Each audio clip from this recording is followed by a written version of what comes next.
The stench of burning dung and rotting straw would be unbearable if not for that underlying reek death. It's a familiar companion, clinging to my clothes even when I strip down for a whore's rough washing. They say it clings to the soul more readily. My soul's already so pockmarked by sin, I barely notice it anymore. I'm Thomas, archer, tavern brawler, sinner. Not that it matters now. Not as the war drums beat a path that leads straight back to France. You see, I'd sworn off fighting for good after Crecy. That bloodbath, the mud, the screams, they made something inside me snap. Yet, when the order came to muster again, I found myself marching with the rest of the lads. Not from duty, that's a rich man's word. No, I'm back for the promise of loot and mayhem. A man can get used to that kind of life, however twisted it might seem. This time they've shipped us to Gascony. Some fancy Earl of Derby. They call him has grand plans that involve me and my longbow. Something about pushing the French back, reclaiming lost lands, all that nonsense kings and lords prattle about. I care about one thing, finding enough coin in a dead Frenchman's purse to drown my sorrows back in England. I'm not alone, of course. Men-at-arms jostle in the cramped confines of the ship, their armour clanking like a tinker's cart. My closest mate, Will, is already 3 cups into a skin of foul wine. He's a bear of a man, strong as an ox, and near as smart. Loyal, though, and I'd trust him with my life. More readily than most, I suppose. Gascony, he drawls with a grin. They say the women there have fire in their blood and honey on their lips. The men around us erupt in cheers. That's all it takes to sway them. War, death, they're just a backdrop to a soldier's true desires. A full belly, a willing wench, and enough riches to make the pain feel worthwhile. Maybe this campaign won't be as grim as I remember. Maybe France has something else in store for a man like me. The ship lurches, a jarring reminder that the churning waters of the Channel are no friend to landlubbers. I find my footing beside Will, gripping the rail as my stomach protests the violent rocking. The stink of salt and vomit mingles with the ever-present odour of unwashed bodies. Easy, Tom, Will chuckles, his voice a rumble over the howling wind. You'll be kissing the ground come morning, mark my words. If I survive the bloody landing, I mutter, my eyes glued to the ragged coastline. The land looms, promising less sickness but no less danger. Gascony, a foreign shore to me, but all too familiar to the tales of my elders. This place, they say, is where a good Englishman can make his fortune, or find his grave. Disembarking is a chaos of shouting men, snorting horses, and the clatter of steel against wood. I hoist my longbow case onto my shoulder, slinging my quiver tight across my back. The weight is familiar, comforting. In this life, my bow is the closest thing to a constant companion. It's fed me, kept me alive, even earned me a grudging sort of respect in those rare times when battle turns in our favour. We regroup with our company, a mix of weary veterans and fresh-faced lads trembling with a mix of excitement and terror. Someone barks out orders, and we fall into a semblance of formation, trudging inland away from the beach. Every man's gaze is fixed on the imposing fortress rising out of the mist Bergerac, they call it. Our first prize, and a damn tough nut to crack, if the stories are to be believed.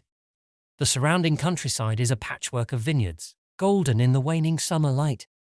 A land of plenty, it seems, unlike the hardscrabble hills of my northern home. Yet there's a tenseness in the air, an unnatural silence. No birdsong, no peasants tending the vines. Fear hangs over Gascony like a shroud, and I feel it prickling at my skin. This won't be a simple campaign of conquest. Something deeper, something darker, lurks beneath the surface. I'd wager my last coin on it. Will nudges me, a sly gleam in his eye. Look lively, Tom.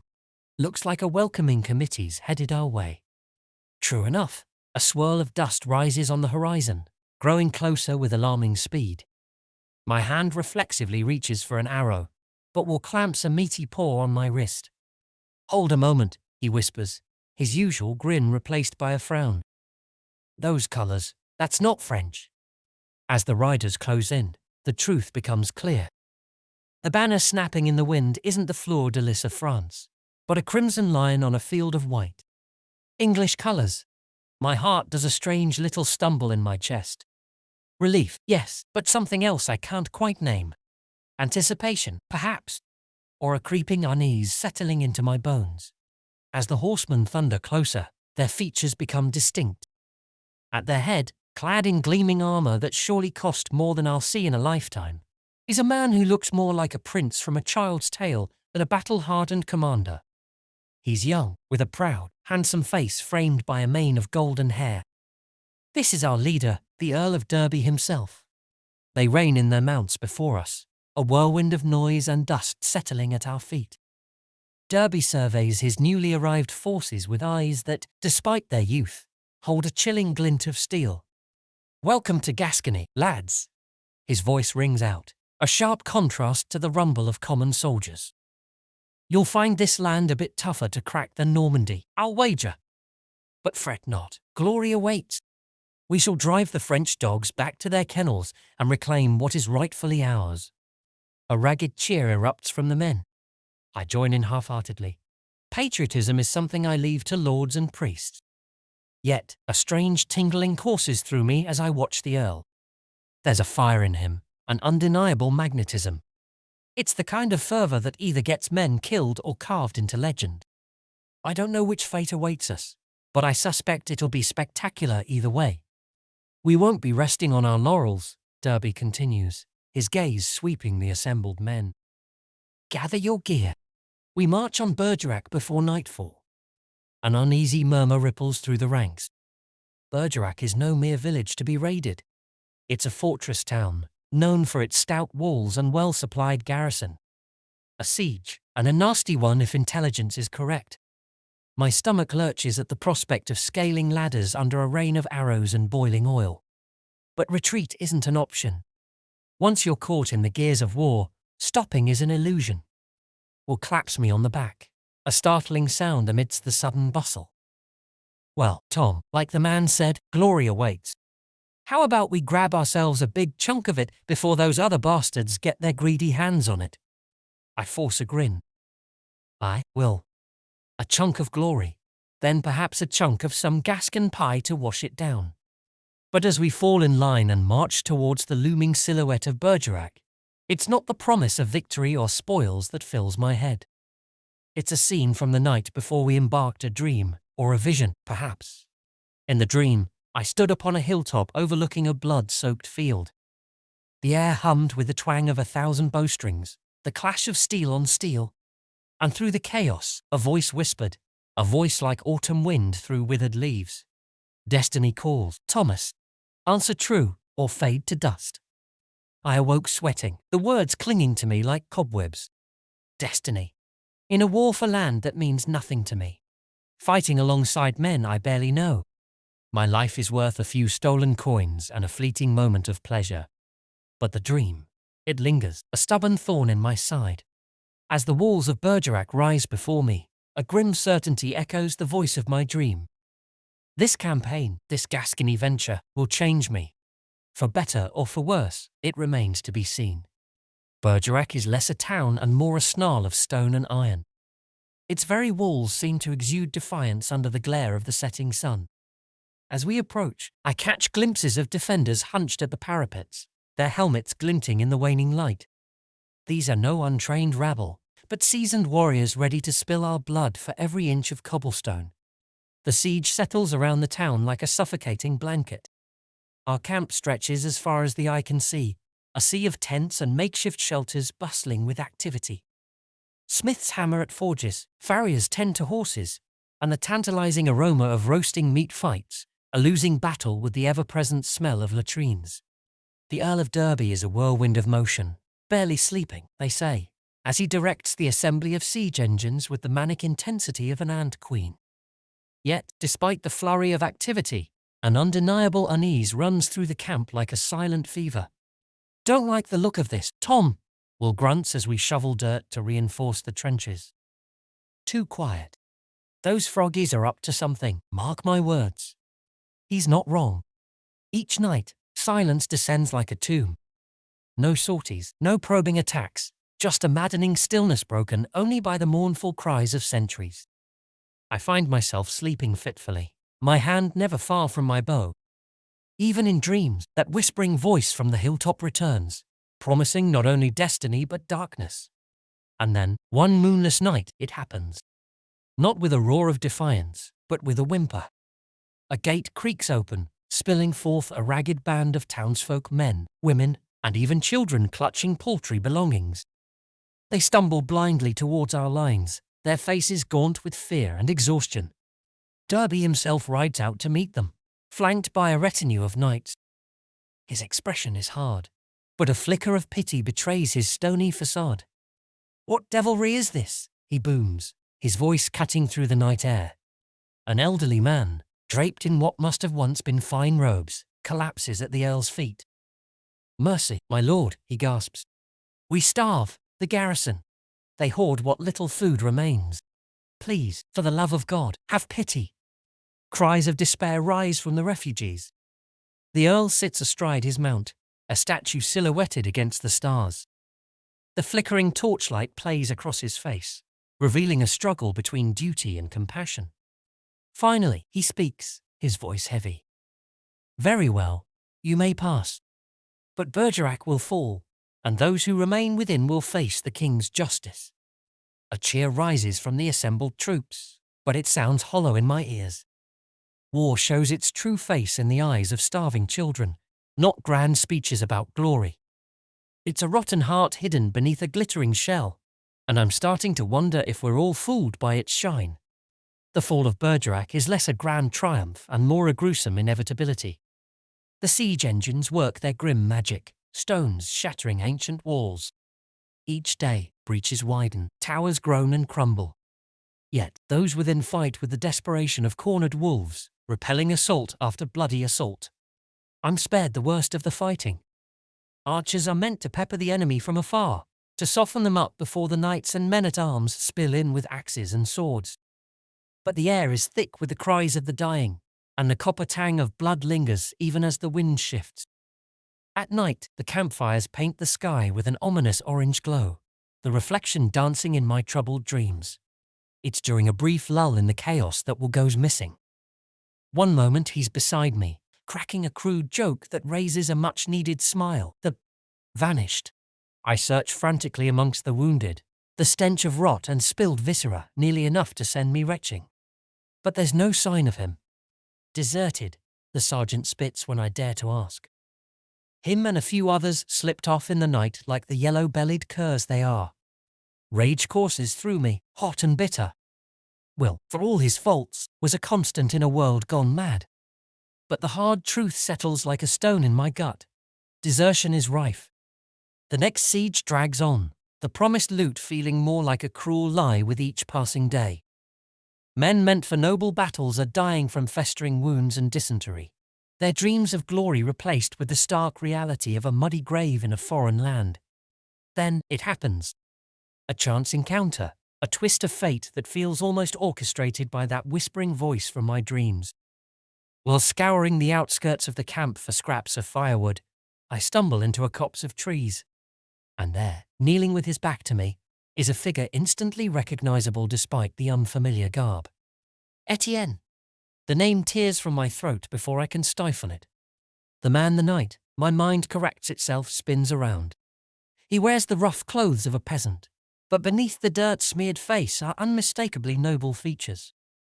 Even in this ragged state, he exudes a quiet intensity that sets him apart. His eyes widen in shock, then narrow in recognition. "Thomas," he murmurs, his voice a rough whisper laced with an unmistakable French accent. "What in God's name are you doing here?" Before I can answer, his gaze sharpens, landing on something over my shoulder. He tenses, ready to spring like a cornered cat. I hear the rustle of footsteps, the jingle of hastily donned mail. Well, look what the rat's dragged in," a gruff voice sneers. Two men-at-arms, English by their accents, emerge from the undergrowth, their faces alight with malicious glee. A deserter and his French friend. This ought to be worth a reward. Panic coils in my gut. Etienne may be a knight, but he's outnumbered, unarmed, and weakened by whatever ordeal drove him to desertion. I might be no knight myself, but will taught me a thing or two about a good brawl, the kind born in tavern back alleys.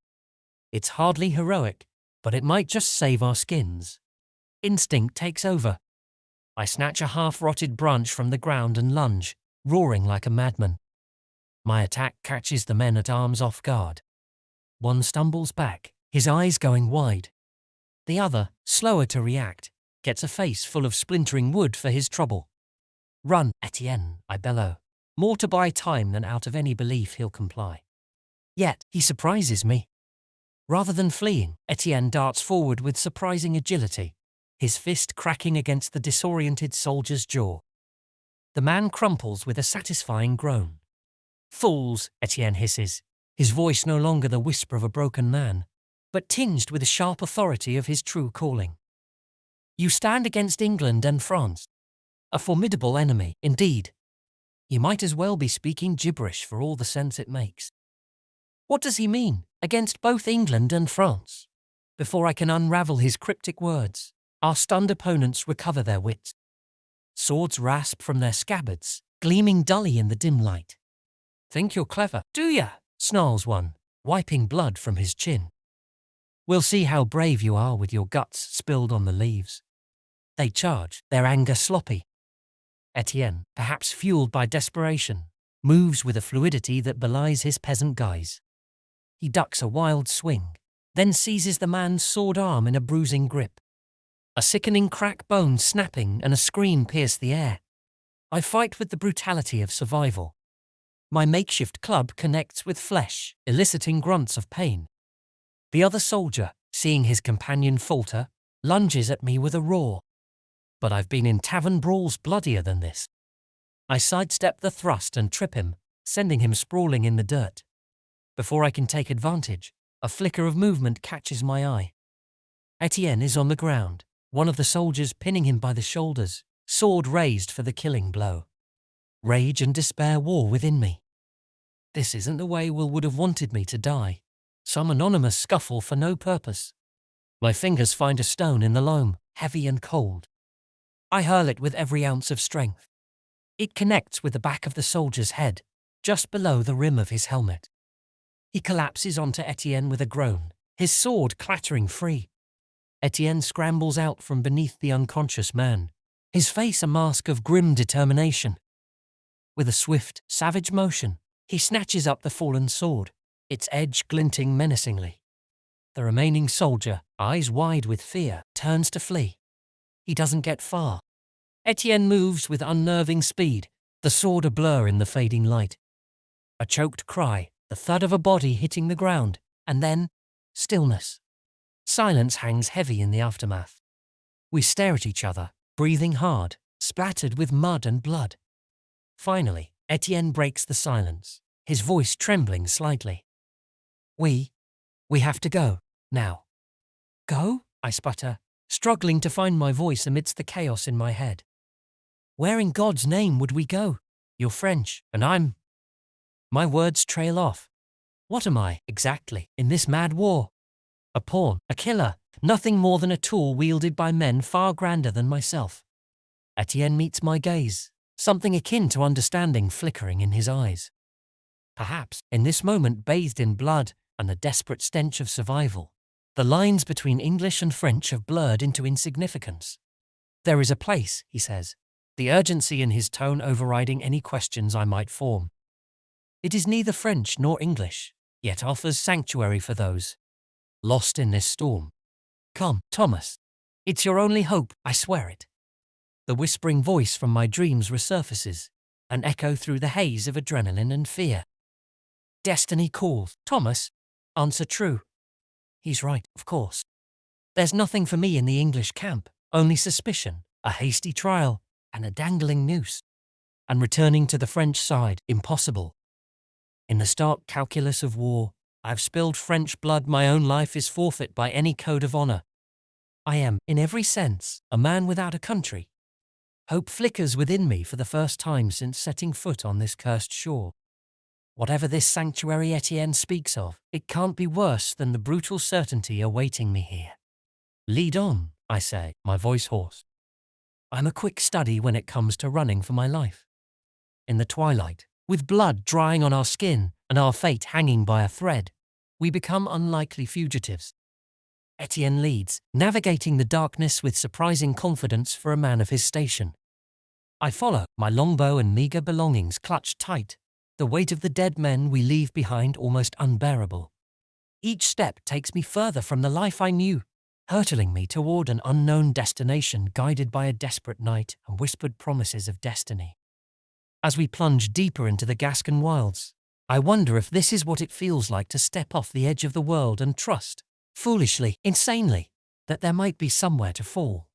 Somewhere beyond the grasp of war, where even a blood-soaked archer like me might find a sliver of redemption or a moment's peace. Or perhaps it's all a madman's dream, and I've merely exchanged one form of death for another. I suppose time, as always, will tell. Our flight is a blur of frantic movement and gnawing hunger. We scavenge from abandoned farmsteads, remnants of the tide of war that has likely swept away their former inhabitants. Scrawny apples and half-rotten turnips become a feast, washed down with rainwater collected in leaves. Sleep is a stolen luxury snatched in fits and starts under the watchful gaze of unfamiliar stars. Each day melts into the next, a grueling rhythm of walking, hiding, and silent, uneasy companionship. Etienne moves with the ease of a man born to the land, while I stumble along, every ache and blister a testament to my life before this wild flight. He shares morsels of his hard-won knowledge, teaching me to identify edible plants, to follow the subtle signs animals leave, to anticipate the shift of weather patterns. Yet, for all his survival skills, a lingering air of melancholy clings to him like the morning mist. Why? The question slips from me on a night when exhaustion gnaws at my restraint more sharply than hunger. Why desert? Why risk everything for what? Etienne sits stoically by our meagre fire, his gaze fixed on the flickering flames. Because it was madness, he murmurs finally, his voice barely above the crackle of kindling. The banners, the speeches, the promise of glory. It's all a lie. They turn men into monsters, and for what? A scrap of land, a meaningless line on a map. His bitterness is a tangible thing, seeping into the very air I breathe. Yet I find myself unable to disagree. The siege, the endless death. I've seen the underbelly of war, its putrid, heartless core. Tell me about the sanctuary, I deflect, eager to change the subject. Where are we going? A flicker of something akin to hope dances in his eyes. It's an old abbey, tucked away in the foothills.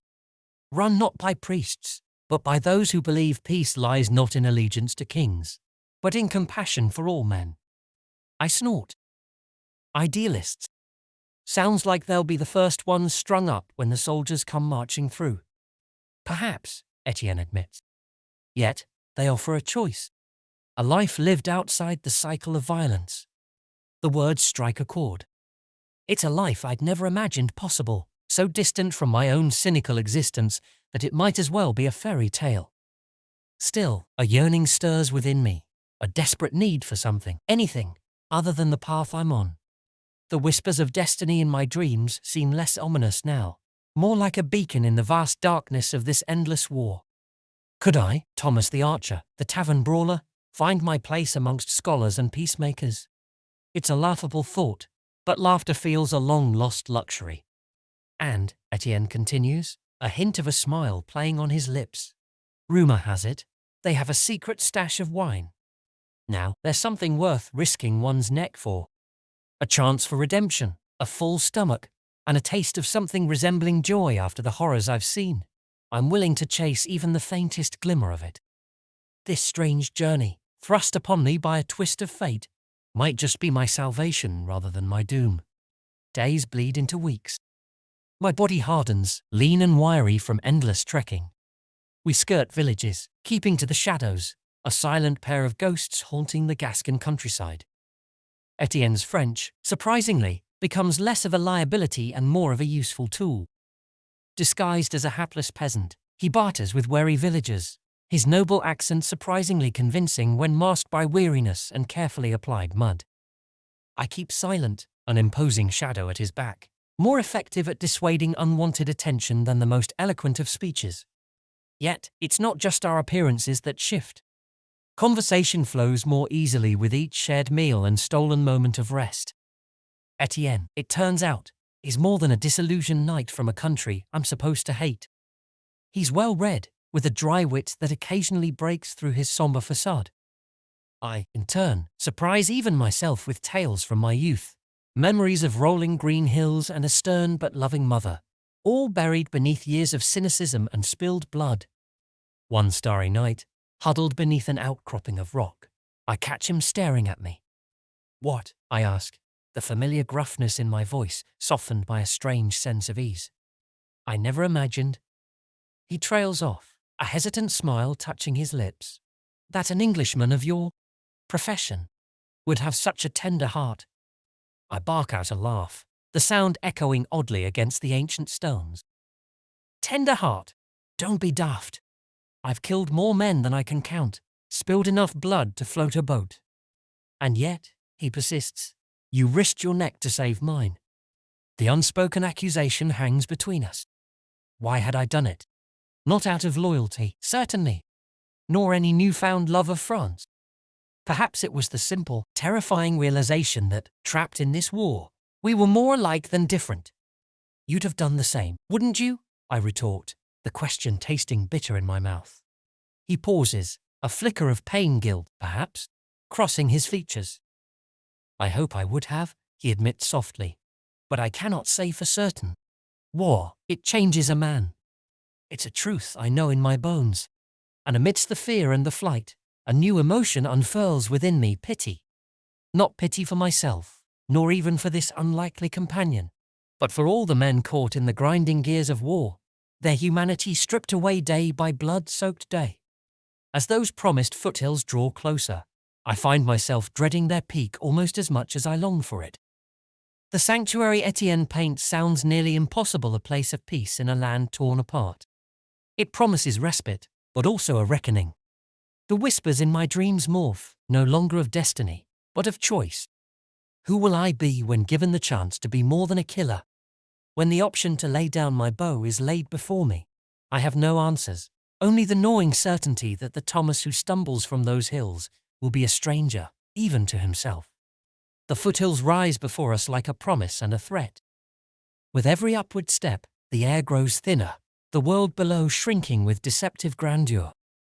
It's here, as we finally catch a glimpse of grey stone nestled into a verdant valley, that the sheer weight of our journey hits me with gut-wrenching force. "This is it," Etienne breathes, his voice a rasp tinged with something akin to awe. "The Abbey of Saint Mathieu. It hardly looks like a bastion of peace. The walls are weathered, some sections crumbling under the relentless assault of time. The fields surrounding it lie untended, overgrown with weeds. No columns of welcoming smoke rise, no banner proclaims its allegiance to God or any earthly ruler.